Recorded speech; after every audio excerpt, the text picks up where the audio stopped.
Ya la la la la, ya la la, ya la la, ya la la la la, ya la la, ya la, ya la la, ya la la la la, ya la la, ya la la la la la, ya la la, ya la la la la, ya la la la la. Shalom, shalom. Shalom Aleichem, Salam Alaikum. Peace be upon us all. I'm Rabbi Craig Morantz from Emmanuel Congregation, and I'm so pleased to see you on this happy Sunday, a happy Sabbath for our Christian friends, and an important day for us as a community of faith as we stand in solidarity, a circle of togetherness and mourning, as we hear the summons to prayer and the call to action to confront racism in society and in our own hearts, and to seek and build a society that is less racist and more anti-racist. Thank you for joining our circle, our ecumenical circle. ECRA is an amazing collective force for good that summons our various faiths, integrating them into making a difference in the world. So speaking of making a difference, I came across this poster from Take on Wall Street, and I thought I would add it here. It is a very compelling statement, a difficult statement, but an important one to hear. And of course, a powerful reflection of solidarity. We stand with the families of George Floyd, Breonna Taylor, Ahmaud Arbery, and millions of Black people in America who are subject to racial oppression, violence, and murder at the hands of police. We demand peace and safety for Black people. And in addition to George and Breonna and Ahmaud, we also take a moment to stand with the families of Tony McDade and Manuel Ellis and Regina Korchinski-Paquette, other individuals who died because of racial and police violence, and whose families are mourning. We stand with them now and always in pursuit of justice. Tzedek, tzedek tirdof. Justice, justice shall we pursue. I also encountered another photo,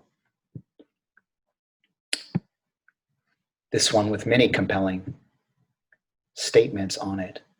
The one I honed in on was this one that says racism is a disrespect to God's creativity.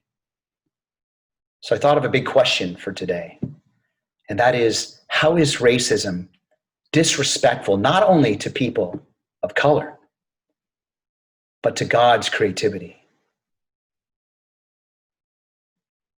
This question lends powerfully to the notion that there is a theology, ultimately, to anti-racism, a theology of respect, a theology of what we say in Hebrew is B'Tselem Elohim, being made in God's image, therefore full of intrinsic worth, full of the capacity to be respected. And of course, being created in God's image, we then, having the capacity to be respected, have the capacity to respect. And so disrespect of anybody created in God's image ultimately is disrespect to the Holy One of Blessing. I want you to think about this question. How is our racism ultimately disrespectful? And that's putting it mildly, that it's disrespectful. It's worse than that. But how is racism disrespectful not only to people of color, but to God's creativity? We shall not stand idly by. We shall also remember others killed by racial and police violence. Felix Kumi, Junior Prosper, Lamontez Jones, Tyree Crawford, Levante Biggs, Benny Lee Tigner, Miguel Espinal, Kaylin Roquemore, Sylville Smith, a Tatiana Jefferson. And I close with the 23rd Psalm. Psalm of David. The Eternal is my shepherd, I lack nothing. God makes me lie down in green pastures. God leads me to water in places of repose. The Holy One renews my life. God guides me in right paths as befits God's name. Though I walk through a valley of deepest darkness, I fear no harm, for you are with me. Your rod and your staff, they comfort me. You spread a table for me in full view of my enemies. You anoint my head with oil. My drink is abundant. Only goodness and steadfast love shall pursue me all the days of my life, and I shall dwell in the house of the Eternal for many long years. My friends of faith, if we are to combat racism, we have to do more than just pray for God's inspiration. We have to act as though it all depends on us. Because it does. It depends on us and our ability to look within, like Mrs. Obama said yesterday, and to deal with what is uncomfortable and to find allies with whom we will make a difference. And God will provide inspiration for us.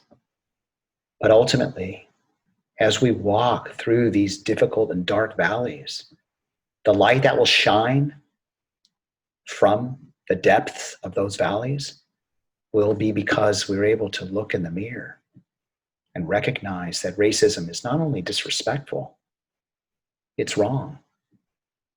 Not only does it violate people of color, but it insults God. We have work to do.